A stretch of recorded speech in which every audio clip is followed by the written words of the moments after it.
እሱ ነው አሁን ይሄ ጥያቄ ይሄ ሐኪሞቹ ያነሱት ጥያቄ ፍትሃዊ ጥያቄ ነው 12ቱንም 13 ሆነዋል አሁን የታሰሩት ይፈቱ የሚለውን ሲጨምሩበት እነዚህ ጥያቄዎች ስታቸው ሰለጠኑ ጥያቄዎች ናቸው ግን ሐኪሙ ይሄንን ጥያቄ ሲያነሳ ነገ ደግሞ አስተማሪው እንደዚህ አይነት ጥያቄ ይዞ ሲነሳ ከነገ ወዲያ ግብርና መስሪያ ቤት ይሄን ይዞ ሲነሳ ከዛ ቀጥሎ ደግሞ ገበሬው ይሄን ጥያቄ ይዞ ሲነሳ ገበሬው ጥያቄ ነው ያለው በታክሲዎች ይሄንን ጥያቄ ይዘው ሲነሱ አጠቃላይ የነዚህ ጥያቄዎች ድምር ውጤት ትራንዚሽን ነው የሚሆነው ሽግግር ጊዜ ፖለቲካዊ ጥያቄ ሆኖ ማደጉ አይቀርም አቶ ሀብታም ያለ ፖለቲካ ለውጥ ኢትዮጵያ ውስጥ ሊታከም የሚችል ነገር የለም አሁን የዚህ ሐኪሞችን ጥያቄ ትኩር ብለህ ስታይ ይሄ መንግስት ፈጽሞ ሊፈታቸው የሚችሉ አይደሉም በቃ አሁን ያለበትም የኢኮኖሚ ቀውስ የማክሮ ኢኮኖሚ ችግሩም ራሱ የሐኪሙን ጥያቄ ነጥሎ ፈቶ አስተማሪውን መተውም ስለማይችል በአጠቃላይ ሊፈታው የሚችለው አይደለም ከዚህ የተነሳ ኢትዮጵያውያን ደፍረው ሌላ ሀገር እንደሚባለው የትራንዚሽን ጥያቄ እኮ መጠየቅ ከዚህ ያነሰ ጥያቄ ይዘው እኮ ነው ሌላ ሀገር መሪያችን ይውረድ የሽግግር ጊዜ ይምጣ ቢሉት እኮ ዳቦ 10 ሳንቲም ሲጨምርባቸው ነው ወይም የነዳጅ ዋጋ 15 ሳንቲም ሲጨምር እኮ ነው አቶ ሀብታም ኢትዮጵያ ውስጥ ጂዲፒያችን በየጊዜው እያደገ እንደሚመጣ ነው በምስራቅ አፍሪካ አንደኛ እንደሆነ ነው በአፍሪካ ውስጥ ተጽዕኖ ፈጣሪ ኢኮኖሚ እንደገነባን ነው የሚነገረው በመንግስት በኩል በእድገት ነው በ8 ነጥብ በ9 ነጥብ በ12 ነጥብ በመለስ ዜናዊ ጊዜ በየጊዜው እያደገ ነው የሚባል የሐኪሙን ብቻ አሁን የሐኪሙን ደሞዝ ብቻ ያየን እንደሆነ ቅድም እንዳልኩ በኃይለ ሥላሴ ጊዜ $800 ነበር በደርግ 450 አካባቢ ነበር ያደግ ወደ መጨረሻው አካባቢ እስከ $300 ወረደ አሁን 59.7 በዛሬው ምንዛሬ ማለት እንዴት ነው ታዲያ ሀገር ኢኮኖሚ ያደገ ከሆነ ከዚህ እድገት ላይ ከዚህ በረከት ላይ ሐኪሙ ትንሽ እየተካፈለ ሊሄድ ነው ቢያንስ በዛው ህይወት ላይ እንዴት አይቆይም ጭማሪው ቀርቶበት እንዴ ይሄ እኮ ነው ትልቅ ብሔራዊ ጥያቄያችን ይሄ ነው በርግጥ ኢኮኖሚ ያደገ ከሆነ ለምንድን ነው ሼር የማያገኘው እንዳልከው ከሁሉም ግን በጣም የሚያሳዝን ነገር አሁን ጎረቤት ሀገሮች በጣም በኢኮኖሚያቸው ደከሙ የሚባሉት እንኳን ሐኪሞቻቸውን እንዴት እንደያዙ አሁን ለምሳሌ ሩዋንዳም እኮ ወደ 199 ምናምን $1 ነው የኢንፍሌሽኑ ደግሞ በጣም ዝቅተኛ ነው የሚገርም ነገር ደብል ዲጂት አይደለም ኢንፍሌሽኑ እዛ ሀገር ውስጥ አፍሪካ ውስጥ በጥንድ ቁጥር ኢንፍሌሽን ውስጥ እየጋለበ ያለ ኢኮኖሚ የምታስተዳድር ሀገር ኢትዮጵያ ብቻ ነው አቨሬጅ የአፍሪካ ኢንፍሌሽን ከ7% በታች ኬንያም እንደዛው ታክስ ስታይ ለምሳሌ ካስተማሪው ላይ ከሐኪሙ ላይ እኮ አሁን 8000 ብር እና ደሞዙ ምናምን እንላለን 35% እኮ ነው የሚቆረጠው ከዛ ደግሞ ቫት የሚባላል ቫልዩ አዲሽናል ታክስ ቫት ደግሞ 15% እና ይሄ አስተማሪ ሻይ ሲጠጣም ያገኘዋል ይሄ ሐኪም ሻይ ሲጠጣም ያገኘዋል ማለት ነው እቺ ቫት እና በአጠቃላይ ከደሞዙ ላይ 35 እና 15 ሲደመር 50 ነው የሚሆነው ከ8000 ላይ 4000 ይወስድበታል ማለት ነው እኮ አንድ ሐኪም እንግዲህ ይቺን 4000 ይዞ ሌላ እንግዲህ ለህይወቱ የሚሆን ነገር ብዙ ቦታ ተበጣጥሶ ሰውነቱ መስራት መቻል አለበት ማለት ስለዚህ በአጠቃላይ አንዱ ትልቁ ችግር የሰራተኛ ዩኒየን አለመኖር ነው ጠንካራ ሰራተኛ ዩኒየን የሚያታግል አለመኖር እንደ ሳውዝ አፍሪካ አይነት እንደ ሳውዝ ኮሪያ አይነት አሜሪካ ውስጥ እንዳሉ የሰራተኛ ዩኒየኖች አይነት ጋና ውስጥ እንዳለ የሰራተኛ ዩኒየን አይነት መገንባት አለበት እና አሁን አስተማሪውም ሐኪሙም ይሄንን ዞር ብሎ ምንድነው ዩኒየኔ ጠንካራ ነው ወይ የሚለውን ነገር መመርመር ያለበት ይመስለኛል አንዱ ሁለተኛው መንግስት አሁን እንዳልኩ ቢሮክራሲውን በጣም ዞር ብሎ ያየው ትንሽ ብር ካገኘ ትዝ የሚለው ሰራተኛ ህይወት አይደለም ጤና ይስጥልኝ ተከበራችሁ የሬዲዮ ቤተሰቦችና አድማጮች ዛሬ በወቅታዊ ጉዳይ እንድንወያይ እንግዲህ የሩቅ እንግዳ ጋብዘናል የሩቅ እንግዳ ያልኩት እንግዲህ ከዚህ ቀደም የሬዲዮ ቤተሰቦችም አድማጮችም የሚያውቁት በሌሎች መድረኮችም በተደጋጋሚ በተለይ በኢትዮጵያ ፖለቲካ ጉዳይ ላይ በንቃት ከሚሳተፉ ወገኖች መካከል ነው እንግዲህ ካለን ቅርበት አኳያ በአክብሮት አንተ ያልኩ ውይይታችንን እንቀጥላለን የዛሬ እንግዳችን አቶ ገለታው ዘለቀ ነው የወቅቱ የኢትዮጵያ ትብብር ንቅናቄ የህዝብ ግንኙነት ውስጥ አገልግሎት እየሰጠ ይገኛል የቀድሞ ባልደራ ጽፈት ቤት ኃላፊም ሆነው አገልግሏል የኢትዮጵያ ዲያሎግ ፎረም ጥናት ዘርፍ ዋና ጸሐፊ ሆነው በአንድ ወቅት ማገልገሉ ይታወሳል በቦስተን ነዋሪ ሆነው አቶ ገለታው ዘለቀ በዴቨሎፕመንት ስተዲ እንግዲህ ከሳውዝ ኮሪያ ከደቡብ ኮሪያ ትምህርቱን ሁለተኛ ዲግሪውን አጠናቋል በዛም ሰርቷል 4 መጽሐፍትን ጽፏል በተለይ ብዙዎች የሚያውቁት እንግዲህ ጣምራ ፌዴራሊዝም አሁን ያለው የፌዴራል ስርዓትና ችግሮች እንዴት ወደፊት መራመድ ይቻላል የሚሉ ጉዳዮችን የተጠቀሰበትን መጽሐፍ ጨምሮ የላቀ ራዕይ ለውጤታማ አመራር የኢትዮጵያ ፖለቲካ እንዲሁም የአዲስ አበባ መዋቅራዊ ችግሮች የሚሉ መጽሐፍትን አበርክቷል። ዛሬም ባለው ወቅታዊ ሀገራዊ ጉዳይ በተለይም የኢትዮጵያ ጤና ባለሙያዎች ያነሱትን ጥያቄ ተከትሎ በእነሱ በኩል ያላቸውን አስተያየትና ንቅናቄውን ህዝቡ እንዴት ነው የተረዳው የሚሉ ጉዳዮችን አንስተን እየተወያየን እንቆያለን። የፕሮግራሙ አዘጋጅ ሀብታሙ አሰፋ ነኝ። እስከ ውይይታችን ፍጻሜ አብራችሁ እንድትቆዩ በአክብሮት ጋብዛለሁ። ጤና ይስጥልኝ አቶ ገለታው። እንግዲህ በአክብሮት ያው ባንተ ፈቃድ አንተ እያልኩ ውይይታችንን ጀምረናል። ከረጅም ጊዜ በኋላ እንኳን በድጋሚ ተገናኘን። እንኳን ደህና መጣ። እጅግ በጣም አመሰግናለሁ አቶ ሀብታሙ። ነው ረዘም ያለ ጊዜ ሆነን ከተገናኘን፣ ግን እከታተላለሁ ዝግጅትህን። በእውነት ለምታደርገው አስተዋጽኦ ከፍ ያለ ክብር አለኝ። ዛሬም እንደገና ስለጋበዝከኝ እጅግ በጣም አመሰግናለሁ። ከልብ አመሰግናለሁ አቶ ገለታው። እንግዲህ በተለይ በአንድ በኩል አገዛዙ ሁሉንም እንቅስቃሴዎች አፍኛለሁ፣ ህዝቡ ቢበደልም ቢረገጥም ወጥቶ የሚናገርበት እድል የለም የሚል መተማመን ላይ ባለበት ሂደት ውስጥ የኢትዮጵያ ጤና ባለሙያዎች ንቅናቄ በማህበራዊ ሚዲያ ውስጡን በመደራጀት የጋራ ጥያቄያቸውን በማንሳት ፈንቅሎ የወጣበት ሂደት አለ። ንቅናቄውን እናንተ እንዴት ነው የምትከታተሉት? ዛሬ እንግዲህ ንቅናቄው አስቀድሞ አንድ ወር ማስጠንቀቂያ ሰጥቶ 12 ጥያቄዎቻቸውን ይፋ አድርገው ከዛ በኋላ ከግንቦት 5 ጀምሮ ደግሞ እስከ ግንቦት 10 ባለው ጊዜ ውስጥ ቅድመ ከፊል የስራ ማቆም አድማ አድርገው ከግንቦት 11 ጀምሮ ሰሚ በማጣታቸው ሙሉ ለሙሉ የስራ ማቆም አድማ አድርገዋል። አፈናውን የሚታወቅ ነውና አሁን ትግሉ የደረሰበት ደረጃና ከመጀመሪያ ጀምሮ ንቅናቄውን እናንተ እንዴት ነው የምትከታተሉት? እንደገና አመሰግናለሁ አቶ ሀብታሙ። እንግዲህ የኢትዮጵያውያን ትብብር ንቅናቄ ወደ 8 የሚደርሱት በጣም ተጽዕኖ ፈጣሪ ድርጅቶች የተሰባሰቡበት ንቅናቄ ነው። አንዱ ይህን ንቅናቄ ወደ መሰባሰብ ያመጣው ጉዳይ አገር ቤት ውስጥ እነዚህ የሚነሱ ህዝባዊ እምቢተኝነቶችን በተለይ የውጭ ሀገር ያለው ማህበረሰብ ተባብሮ ድጋፍ መስጠት አለበት ከሚል ነው እና እንግዲህ ይሄ የሐኪሞቹ ንቅናቄ እንደው አንዳንድ ወገኖች ጥብብ አድርገው የጥቅማጥቅም የደሞዝ ጥያቄ ብቻ አድርገው ያዩታል። ከዛ የገዘፈ ነው አቶ ሀብታሙ። እንደው በትልቁ ስዕል የሀገራችን ጤና ማጣት፣ በአጠቃላይ ሀገራችን ጤና አጣ የዛ ነጸብራቅ ውጤት ነው የዚህ ተቋም አሁን መናጋትን ያመጣው ብለን ነው ግዙፍ በሆነ መንገድ የምንረዳው። መቼም የሚበላው ያጣ ህዝብ፣ የተራበ ህዝብ እኮ በሽተኛ ነው የሚሆነው አቶ ሀብታሙ። የሚበላው ያጣ ህዝብ በሽተኛ ይሆናል። በኑሮ ውድነት የሚሰቃይ ህዝብ በሽተኛ ነው የሚሆነው። ንጽህና ያልተጠበቀ አካባቢ ያለ ህዝብ በሽተኛ ነው የሚሆነው። ተፈናቃይ ከበዛ ተፈናቃይ አካባቢ የሚኖር ሰው ለበሽታ ይጋለጣል፣ ተኛ ነው የሚሆነው። ጦርነት ያለበት አካባቢ ከበዛ አካለ ስንኩል ነው የሚሆነው፣ በሽተኛ ነው የሚሆነው እና የሀገራችን ህመም በአጠቃላይ ያንን የተሸከመ ተቋም ነው ሀብታሙ። በዚህ ደረጃ ትልቅ ችግር ያለበት ተቋም ነው።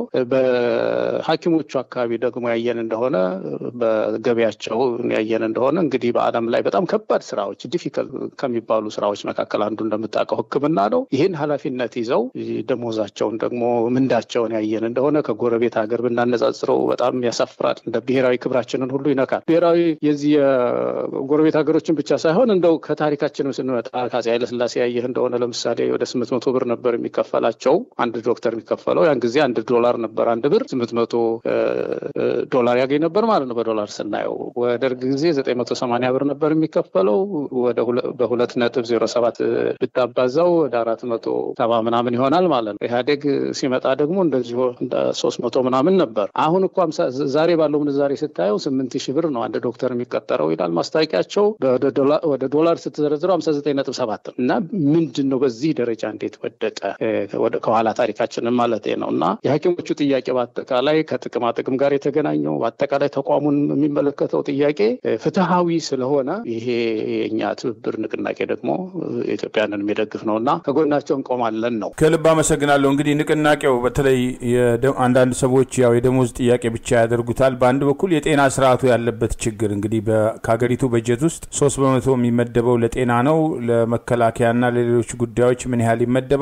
ይሄ ደግሞ የተመደበ ኢትዮጵያን ዳር ድንበር ለማስከበር ነው የሚለው እያንዳንዱ ሰው ሂሳቡን ሊሰራው ይችላል። ነገር ግን በተግባር የታየው በተለይ ይሄ ንቅናቄ ከተጀመረ በኋላ ዋና ከተማው አዲስ አበባ ውስጥ ያለውን ጨምሮ በርካታ ሆስፒታሎች እውነት ለመናገር ይሄ ህዝብ እነዚህ ሆስፒታሎች ውስጥ ታክሞ ሊድን የሚችልበት እድል አለ ወይ የሚያሰኝ በሕክምና ልምምድ ላይ ያሉና የመጨረሻ ስራቸውን ለማጠናቀቅ እየተማሩ ያሉ ተማሪዎች እየሰሩ የሚማሩ ተማሪዎች የሚያድሩባቸው ቦታዎች እጅግ በጣም አሰቃቂ በዚህ ደረጃ የተዋረደበት ሁኔታ አለ። በሌላ በኩል ብልጭልጭ ፕሮጀክቶች አሉና በተለይ ህዝቡ ተረድቷል ወይ ከነሱ የደሞዝ ጥያቄ አልፎ ኑሮ ወረረን፣ በዚህ ገንዘብ ቤተሰብ ማስተዳደር አልቻልንም፣ ቤተሰቦቻችንን መርዳት አልቻልንም። እንደውም ብዙ ሐኪሞች የራሳቸውን ግል ተሞክሮና አስተያየት ሰጡ ነበር። ዛሬ እንኳን ትግሉን በሚያስተባብሩበት ማህበራዊ ገጽ ዶክተር መሐመድ የተባለ የጠቅላላ ሐኪም ደዋ እናቴ ልጄ ቸግሮኝ ነበር አለችኝ፣ እኔም እስቲ አይዞሽ እናቴ አልኩና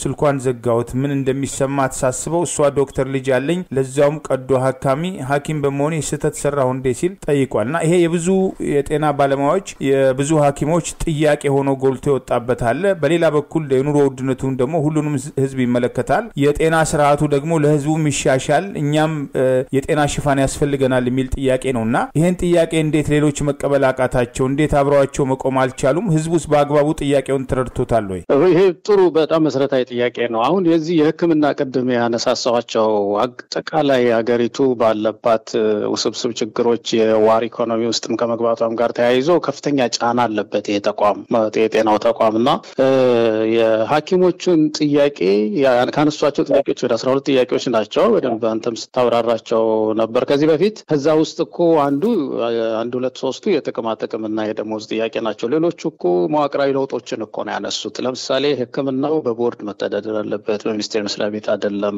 በተሻለ ብቃት ባላቸው አመራሮች መመራት አለበት፣ ውስጡ መሟላት አለበት። እንግዲህ ኢንቫይሮንመንቱ ይሰራል ወይም አካባቢው የተመቸ አካባቢ እንፈልጋለን ማለታቸው መሳሪያዎች መሟላት አለባቸው ማለታቸው ነው። ለምሳሌ አንድ ሐኪም ሲነግረኝ በቅርቡ ኤምአርአይ የሚባል አለ እዚህ ሀገር እንደምታውቀው በየሆስፒታሉ በየክሊኒኩ ያለ መሳሪያ ማለት ነው። ካስካን የሚባላሉ እነዚህ በጣም ውሱን እኮ ናቸው። አንዳንድ ሆስፒታል ነው የምታገኘው፣ አብዛኛው ሆስፒታል ኤምአርአይ የለውም። ይሄን መግዛት ከባድ ነገር ሆኖ አይደለም። እና አብይ አህመድ የጫካ ፕሮጀክት ቢገነባ ይሻለዋል፣ ሎጅ ቢሰራ ይሻለዋል፣ ሳይክል ሜጃ ቢሰራ ይሻለዋል ኤምአርአይ ማሽን ከሚገዛ። እና ጥያቄዎቻቸው ያነሷቸው ጥያቄዎች በቀጥታ የሄልዝ ተቋሙን የጤና ተቋሙን የሚመለከት ከሆነ በቀጥታ ህብረተሰቡን ያገኘዋል ማለት እኮ ነው። የተሻለ ጤና ለማግኘት ይሄ ተቋም መጎዳቱን እነዚህ ሐኪሞች ባለቤቶቹ የሚያገለግሉት ተዋናያን እዛ ውስጥ የሚሰሩት ዶክተሮች ጥያቄውን ሲያነሱ ተቋሙ የተሻለ አገልግሎት ይሰጥ ዘንድ ኢትዮጵያውያን ታጥቀው ነቅተው መታገል መቻል አለባቸው። እና እንዳልከው ህብረተሰቡንም የማንቃት ስራ መስራት ያስፈልጋል። ሐኪሞቹም በየጊዜው እየወጡ አሁን ይሄ ዶክተር ኑሮውንም መግለጹ ልብ የሚነካ ነው። ፒአር ስራ ብዙ መሰራት አለበት፣ ሚዲያውም የማንቃት ስራ መስራት አለበት ብዬ ነው የምማምነው። ከልብ አመሰግናለሁ አቶ ገለታው። ሌላው እንግዲህ በተለይ አገዛዙ በተለይ የመብራት የውሃ ታሪፎች ሲጨመሩ ብዙ ጊዜ የምትጠቀሰው ኬንያ ነች። በኬንያ እንደውም ካለው ዋጋ አኳያ ቀንሷል፣ እኛ አነስተኛ ነው የምናስከፍለው የሚል በዶላር እየመነዘሩ እያሰቡ ህዝቡ ላይ ጫና የሚያደርጉበት አለ። የተለያዩ ቅጣቶች አይነቶች አሉ። እንግዲህ ህዝቡ በየቀኑ የነዚህን መከራ ውጤቶች ያያል። ነገር ግን ደግሞ የጤና ባለሙያዎች አንደኛ እኛ እንደ ኢኮኖሚው እንደ ኬንያ ነው ወይ፣ ሁለተኛ የጤና ባለሙያዎችን ከአካባቢው ሀገሮች እንግዲህ ከሶማሊያ መንግስት የላትም ወይም እውቅና አልተሰጣትም ከምትባለው ሶማሌላንድ እንኳን የጤና ባለሙያዎች አነስተኛ ደረጃ ነው በኢትዮጵያ የሚከፈለውና ኢትዮጵያ አቅም አታ ነው ወይ ለጤና ባለሙያዎች ደሞዝ ለመክፈል በቂ ደሞዝ ለመክፈል አገሪቱ አቅም ስለሌላት ነው ወይ? ምክንያቱም በኋላ ላይ አነሳዋለሁ አብይ አህመድ ያነሳቸው ጉዳዮች አሉ። እኔም ደሞዝ ያስፈልገኛል ካለበት የቅንጦት ምላሽ ጀምሮ እነሱ ያላገጡ ባለበት አሁን ተጨባጭ ሁኔታ ውስጥ እየባከነ ያለው ሀገር ሀብት የጤና ባለሙያዎችን ጥያቄ መመለስ አያስችልም ወይ? ደሞዝ ጭማሪ ማድረግ የሚያስችል አቅም የላትም ኢትዮጵያ? በጣም የሚያስገርም ነገር አቶ ሀብታሙ፣ በመንግስት በኩል የሚገለጸው ጂዲፒያችን በየጊዜው እያደገ እንደሚመጣ ነው። በምስራቅ አፍሪካ አንደኛ እንደሆነ ነው። በአፍሪካ ውስጥ ተጽዕኖ ፈጣሪ ኢኮኖሚ እንደገነባን ነው የሚነገረው። በመንግስት በኩል በእድገት ነው። በ8 ነጥብ፣ በ9 ነጥብ፣ በ12 ነጥብ በመለስ ዜናዊ ጊዜ በየጊዜው እያደገ ነው የሚባል። የሐኪሙን ብቻ አሁን የሐኪሙን ደሞዝ ብቻ ያየን እንደሆነ ቅድም እንዳልኩ በኃይለ ሥላሴ ጊዜ $800 ነበር፣ በደርግ 450 አካባቢ ነበር፣ ኢህአዴግ ወደ መጨረሻው አካባቢ እስከ $300 ወረደ። አሁን 59.7 በዛሬው ምንዛሬ ማለት እንዴት ነው ታዲያ ሀገር ኢኮኖሚ እያደገ ከሆነ ከዚህ እድገት ላይ ከዚህ በረከት ላይ ሐኪሙ ትንሽ እየተካፈለ ሊሄድ እንደው ቢያንስ በዛው ህይወት ላይ እንዴት አይቆይም ጭማሪው ቀርቶበት? ይሄ እኮ ነው ትልቅ ብሔራዊ ጥያቄያችን ይሄ ነው። በእርግጥ ኢኮኖሚ እያደገ ከሆነ ለምንድነው ሼር የማያገኘው? እንዳልከው ከሁሉም ግን በጣም የሚያሳዝንህ ነገር አሁን ጎረቤት ሀገሮች በጣም በኢኮኖሚያቸው ደከሙ የሚባሉት እንኳን ሐኪሞቻቸውን እንዴት እንደያዙ አሁን ለምሳሌ ሩዋንዳም እኮ ወደ $199 ምናምን ነው። ኢንፍሌሽኑ ደግሞ በጣም ዝቅተኛ ነው። የሚገርም ነገር ደብል ዲጂት አይደለም ኢንፍሌሽኑ እዛ ሀገር ውስጥ። አፍሪካ ውስጥ በጥንድ ቁጥር ኢንፍሌሽን ውስጥ እየጋለበ ያለ ኢኮኖሚ የምታስተዳድር ሀገር ኢትዮጵያ ብቻ ነው። አቨሬጅ የአፍሪካ ኢንፍሌሽን ከ7% በታች፣ ኬንያም እንደዛው፣ ሁሉም ሀገሮች እንደዛ ናቸው። እና በዚህ ውስጥ ነው እንግዲህ እነሱ ደሞዝ ደግሞ እጥፍ ከ3 እጥፍ 4 እጥፍ ነው የሚበልጠው ከኢትዮጵያን ዶክተሮች። ስለዚህ ምንድን ነው ያለው ማለት ነው ችግሩ ካለው ኢኮኖሚ ላይ ለሙያ መንግስት ለሙያ ክብር ስለሌለው ከመለስ ዜናዊ ጀምሮ ማለት ነው ክብር ስለሌለው ባለሙያዎችን ስለማይወዱ ሐኪሙን እያጉላሉ ነው ያሉት፣ አስተማሪውን እያጉላሉ ነው ያሉት። በዚህ ምክንያት ሲቪል ሰርቪሱ ቢሮክራሲው ተሽመደመደ፣ አገልግሎት ተሽመደመደ። ትምህርት ቤትም እኮ ወደዚህ ነው የተጎዳ፣ ሕክምናም እንደዚህ ነው እየተጎዳ ያለውና በአጠቃላይ የሪሶርስ ችግር ሳይሆን ኢትዮጵያ ውስጥ ያለው የሪሶርስ አሎኬሽን ችግር ነው። አንድ ነገር ልጨምርልህ። አሁን ባለፈው አንድ ሐኪም የነገረኝን አቶ ሀብታሙ በደርግ ጊዜ እንደዚሁ የሐኪሞች ጥያቄ ውስጥ ለውስጥ ተነስቶ ነበር አለ። የደሞዝ ጥያቄ ሐኪም ነው የሚያጫውተኝ እና ያ ጥያቄ እንዳለ እዚህ WHO ውስጥ የዓለም ጤና ድርጅት ውስጥ የሚሰሩ የኢትዮጵያ ኤክስፐርቶች ጥናት አጠኑዋል። ጥናት አጠኑና የኢትዮጵያ የሕክምና ተቋም ፐርፎርማንስ ከሌላው አንጻር በጣም ዝቅተኛ ነው። አንዱ ምክንያት ሰራተኞች አልተያዙም በሚገባ፣ ዶክተሮች በሚገባ አልተያዙም። ደሞዝ ማሻሻያ አንዱ መፍትሄ፣ ተቋሙን ለማሻሻል የደሞዝ ማሻሻያ አንዱ መፍትሄ ነው ብሎ ይዘው መጡ ለመለስ ዜናዊ እና እንደው ፕሮፖዝ ሲያደርጉ $1000 መነሻ ቢሰጥ ከሌላው የጎረቤት ሀገርም ጋር አነጻጽረው ነው $1000 ቢከፈል ጥሩ የሆነ ሐኪሞቻችንን ጥሩ አድርገን እንይዛለን፣ የሐኪሞች ፍልሰትም እንቀንሳለን። ሄደው ማለት ካሉን ጥቂት ሐኪሞች ያን ጊዜ 3000 ሐኪም አይሆንም ማለት አሁን ወደ 5-6 ሺህ ነው የሚሆኑት። ስለዚህ ፍልሰቱን ለመከላከል እንደዚህ እናደርግ ይባል መለስ ዜናዊ ተቆጥቶ አብዶ አይሆንም ይሄን ያህል አይከፈልም ብሎ ነው ያባረራቸዋል አለ ሲነግረኝ ይሄ ዶክተር። እና ትልቁ ችግር ከመለስ ዜናዊ ጀምሮ በተለይ ያለው መንግስት አቅም የማጣት ችግር ሳይሆን ለሙያ ክብርና ለዚህ ለጤና ተቋም ለትምህርት ተቋም ያላቸው ክብር ዝቅተኛ ከመሆኑ ጋር ተያይዞ ነው በግልጽ የሚታየው። ይሄ ነው አቶ ሀብታሙ። እንግዲህ ቀደም ሲል ተጠቅሷል። በተለይ መምህራን፣ ሌሎችም የመንግስት ሰራተኞች ተመሳሳይ ሮሮ ያለበት ሂደት አለ። የጤና ባለሙያዎች ከ7 ዓመት በፊት እንግዲህ ከአብይ አህመድ ጋር ውይይት ባደረጉበት ወቅት ያው በዛ ጊዜ ይሰጣቸው የነበሩ ምላሾችን ነው ዛሬ በካድሬዎች በኩል እየተሰጠ ያለው። የሀገሪቱን ሀብት በደሞዝ መጨረስ አንፈልግም፣ ለጊዜው እኛ ተቸግረን ለሚቀጥለው ትውልድ እንስራ ይባላል። ያው ብዙ እንግዲህ ቅስቀሳዎች ነበሩ። አሁን በተግባር የታየው ነገር ሌላ ነው። ለራሱ የግል አውሮፕላን እስከ ማዘዝ የሄደበት እርምጃ አለ። እነዚህ ብልጭልጭ ፕሮጀክቶች አሉ። ሌላው ቀርቶ እነዚህ የጤና ባለሙያዎች እንኳን የስራ ማቆም አድማ አድርገው ባካቸው የደሞዝ ጥያቄያችን፣ የጥቅማ ጥቅም ጥያቄው፣ የህዝቡ ጤና እንዲሻሻል፣ ጤና መሳሪያ በቂ ጤና መሳሪያ የሌላቸው የጤና ጣቢያዎች፣ የጤና ተቋማት ሁሉ በአግባቡ ይታዩ ከሚለው ጥያቄ ወደ ጎን በማድረግ ከ26 ሚሊዮን ብር በላይ ከፍሎ የኢንዶኔዥያ ኩባንያ እንግዲህ አምጥቶ የድሮን ትርኢት እንዲያሳይ የተደረገበት ሂደት አለና በተለይ መምህራን፣ የዩኒቨርሲቲ መምህራን ከዚህ ቀደም 5 ቀን የስራ ማቆም አድማ አደረጉ። ባዶ ተስፋ ተሰጣቸው፣ ወደ ስራ ተመለሱ፣ ተበታትነው ቀሩ። ነገር ግን ይሄ ጥያቄ ሲነሳ ደግሞ እነሱም በማህበራዊ ሚዲያ ጊዜው አሁን ነው አብረን መነሳት አለብን ሲሉ ነበር። መምህራንም ተመሳይ። ነገር ግን በየአዳራሹ እየሰበሰቡ እያደነዘዟቸው ዛሬም ጥያቄውን ደግፈው አብረው መቆም አልተቻለም እና ይሄ ብሔራዊ ጥያቄ ነው። የዳቦ ጥያቄ ዛሬ በሚያሳፍር ደረጃ የጤና ባለሙያዎች ጥያቄ ሆኗል። አይደለም በአነስተኛ ደረጃ ስራ የሌላቸው ሰዎች አይደለም ስራ ላይ ያሉ ሰዎች ጥያቄ ሆኗል የዳቦ ጥያቄና ሌላው ለምንድን ነው መከተል ያቃተው? በዚህ ደረጃ አብሮ መቆም ያልተቻለበት ምክንያት ምንድን ነው? ይሄ ብሔራዊ ጥያቄ ነው። እንደገና በጣም ትልቅ ጥያቄ ነው አቶ ሀብታሙ። አንዳንድ ጊዜም እንዳንድ ኢትዮጵያዊ የትም ሀገር ሆነ ስታስበው የሚያሳዝንም የሚያስተክዝም ነገር ነው። ይህን ሁሉ ጉድ ተሸክሞ በእውነት አበሻ መኖር አይችልም። መደራጀት አለበት፣ መነሳት መቻል አለበት።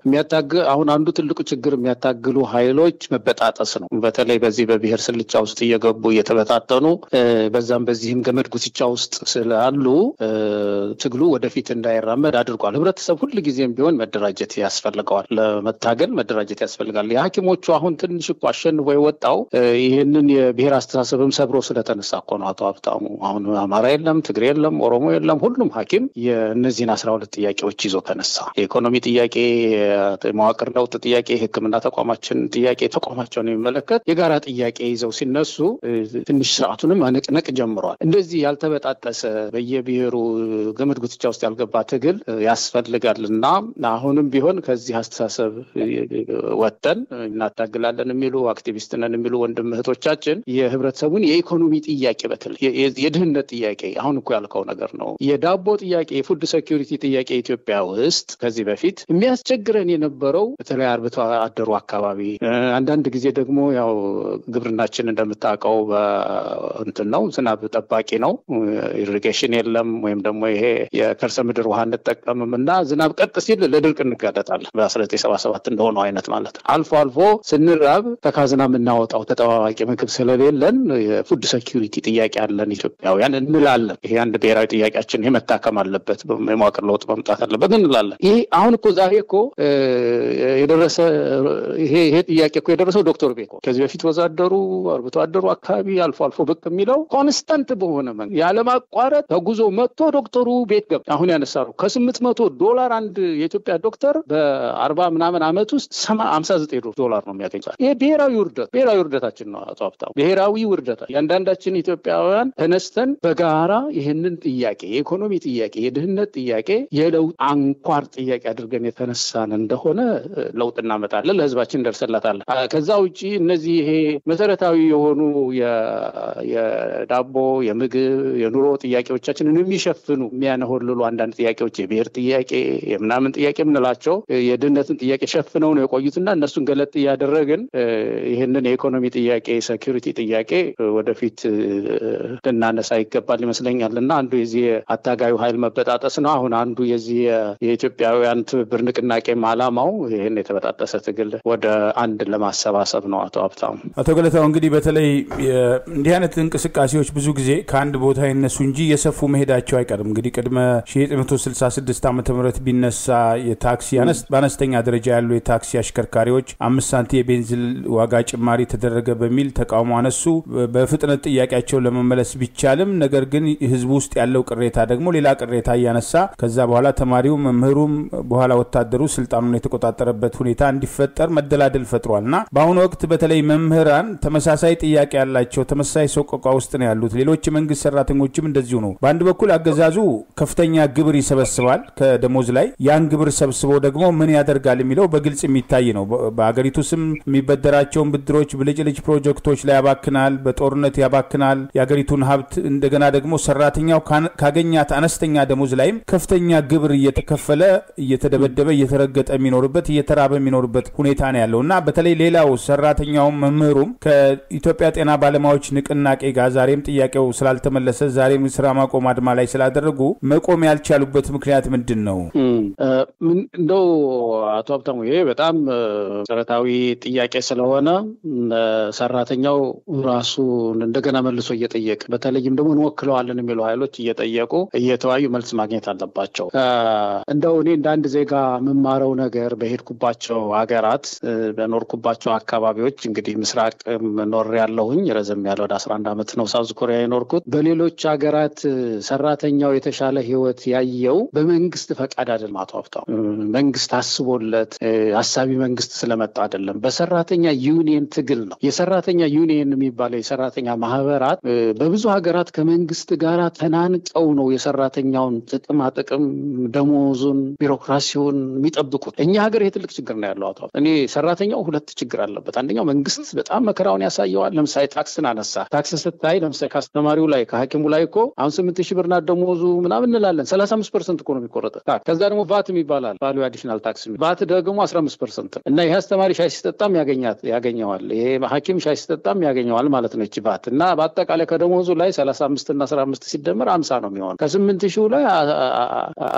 4000 ይወስድበታል ማለት ነው እኮ አንድ ሐኪም። እንግዲህ ይችን 4000 ይዞ ሌላ እንግዲህ ለህይወቱ የሚሆን ነገር ብዙ ቦታ ተበጣጥሶ ሰውነቱ መስራት መቻል አለበት ማለት። ስለዚህ በአጠቃላይ አንዱ ትልቁ ችግር የሰራተኛ ዩኒየን አለመኖር ነው። ጠንካራ ሰራተኛ ዩኒየን የሚያታግል አለመኖር፣ እንደ ሳውዝ አፍሪካ አይነት እንደ ሳውዝ ኮሪያ አይነት አሜሪካ ውስጥ እንዳሉ የሰራተኛ ዩኒየኖች አይነት ጋና ውስጥ እንዳለ የሰራተኛ ዩኒየን አይነት መገንባት አለበት። እና አሁን አስተማሪውም ሐኪሙም ይሄንን ዞር ብሎ ምንድነው ዩኒየኔ ጠንካራ ነው ወይ የሚለውን ነገር መመርመር ያለበት ይመስለኛል አንዱ። ሁለተኛው መንግስት አሁን እንዳልኩ ቢሮክራሲውን በጣም ዞር ብሎ ያየው።